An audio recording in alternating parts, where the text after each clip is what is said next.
I want to quickly address this rumor that was started by Team Fury that Alexander Usyk suffered a broken jaw in the fight a couple of weeks ago. Now, Alex Krasuk, the promoter of Usyk, has already addressed the rumors in several interviews, but still they persist. You can see one of the interviews he did on screen here, but I'll sum it up in a nutshell. Alexander Usyk was visited by the doctor in the dressing room after the Fury fight, which is standard procedure. Both fighters are going to get checked up. The doctor asked him if he felt any discomfort, and Alexander Usyk told him there's a little bit of pain in his upper jaw. The doctor was alarmed by this. As Alex Krasuk said in this interview, Saudi doctors are not used to dealing with boxers. They don't have much experience dealing with boxers. So the doctor panicked and insisted that Usyk go to the hospital immediately. And Usyk kept saying, according to Krasuk, no, I'm fine. It's not that serious. I'll go to the press conference first, and then we can go to the hospital and do whatever checkup. And there was apparently this back and forth between the Saudi medical people and Usyk's team, which went on for several minutes. Fury's team caught wind of this and immediately went running to the media. I saw Spencer Brown in particular do this and started saying, Usyk's got a broken jaw, he's got a broken jaw. Spencer Brown diagnosing a man with a broken jaw who hasn't even been to the hospital. So Usyk was late to the press conference because of this situation backstage. It looked as though he wouldn't turn up to the press conference at first, and that allowed Spencer Brown and other people in Team Fury to start pushing this narrative that Usyk was really badly injured because they wanted to gaslight people into believing that Usyk took more punishment in the fight when he clearly didn't. Tyson Fury landed maybe 3 damaging uppercuts to Usyk's head. He landed more damaging uppercuts to Usyk's body, but if we're talking about headshots, which tend to leave more lasting damage than body shots, Tyson Fury took far more damaging headshots in the fight than Usyk did. It's actually not even close. There were maybe 3 hurtful uppercuts that Tyson Fury landed in the whole fight at most to Usyk's head. Usyk, on the other hand, landed dozens of damaging blows to Tyson Fury's head, including in the very first round. There's this narrative being pushed, which again is gaslighting, because if you watch the fight with your own eyes, you'll see that it's not true. The people pushing this narrative are trying to distort your perception of reality. This narrative is that Tyson Fury was in full control, and then randomly, almost just by accident, he got caught in the 9th round, and the fight flipped on its head. That is complete and utter bullshit. That's what that is. Tyson Fury was getting caught with big shots in the 7th round, even more big shots in the 8th round. He went back to his corner after the 8th round, and his face was a mask of blood. Then in the 9th round, he was being caught with even more big shots, and towards the end of the round, he got seriously hurt. This idea that it was just some random punch out of the blue that flipped the fight upside down, as I say, is total and utter bullshit. But this is the narrative that people like Spencer Brown want you to believe, and other members of Team Fury. That Tyson was in full control, he was just a random shot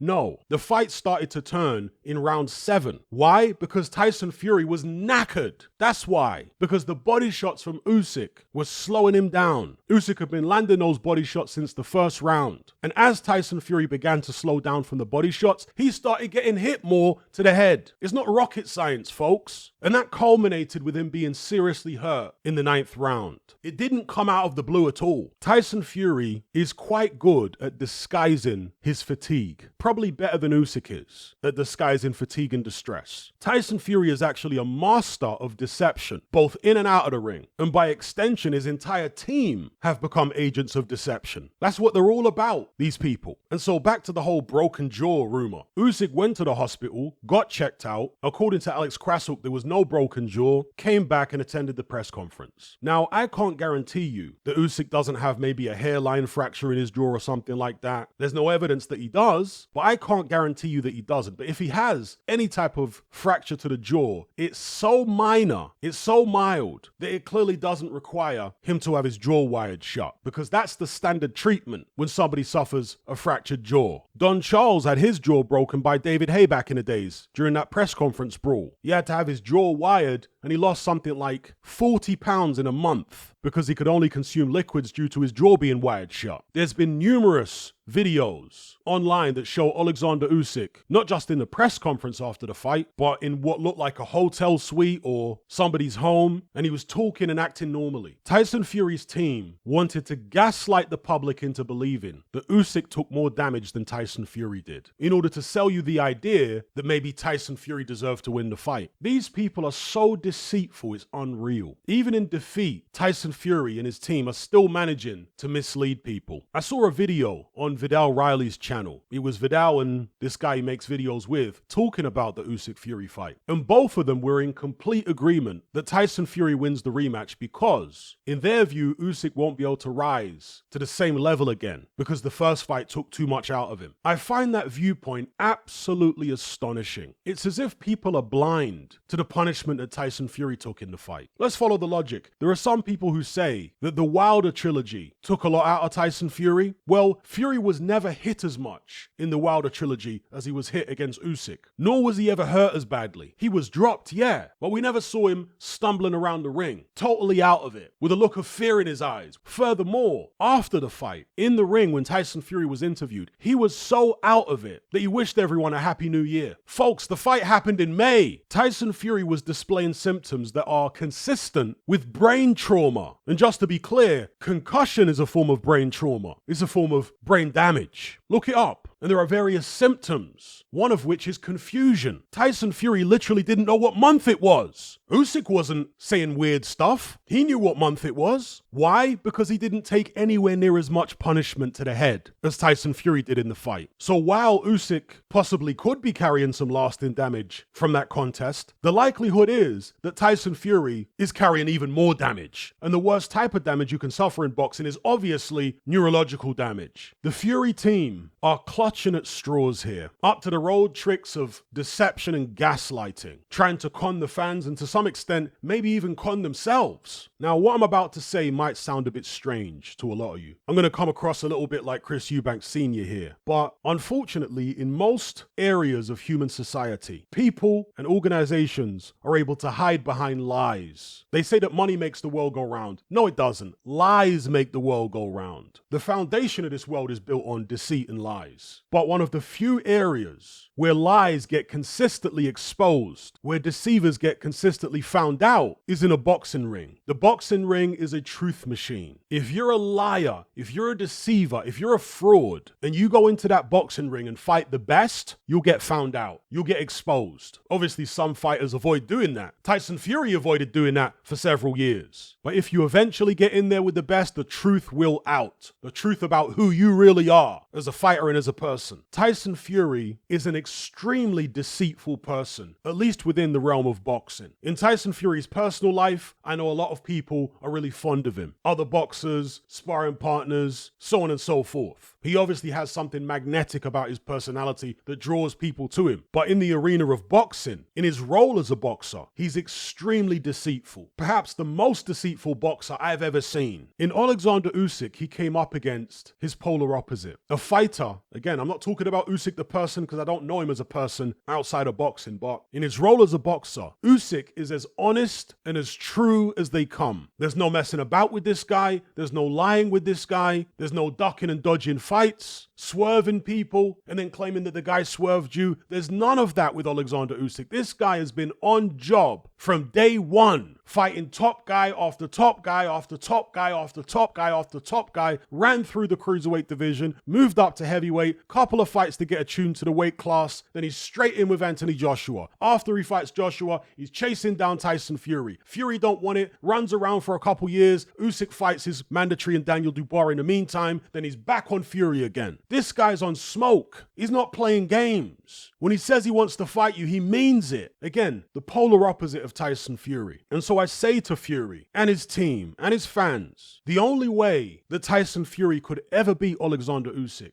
is if he stops lying, stops deceiving the public, and for the first time in his career starts to be an honest fighter. I said before the Usyk fight that Fury was bringing the wrong energy into it. His team were bringing the wrong energy into it. His dad going around bullying people and picking fights for no reason. Tyson himself trying his hardest to intimidate Usyk, who is nothing but respectful from start to finish. The whole Fury team just came across as desperate bullies and liars, including Tyson himself. You can get away with that when you're fighting lesser opposition. But when you're fighting the elite, in my opinion, these small things, the psychological landscape, is important, and it can make the difference between winning and losing. Because at this level, the margins for error are so small, they're so tiny. And for me, it was a portent of doom for Tyson Fury when his dad headbutted the smallest member of Team Usyk completely unprovoked, but came off second best. That encapsulated the entire psychological battle in a nutshell between the two teams. It was as if Team Usyk, because they had the truth on their side, were shielded from Fury's BS, were protected from it. And so I say again, to Tyson Fury, Spencer Brown, his whole team, and the Fury fans, you're never going to beat Alexander Usyk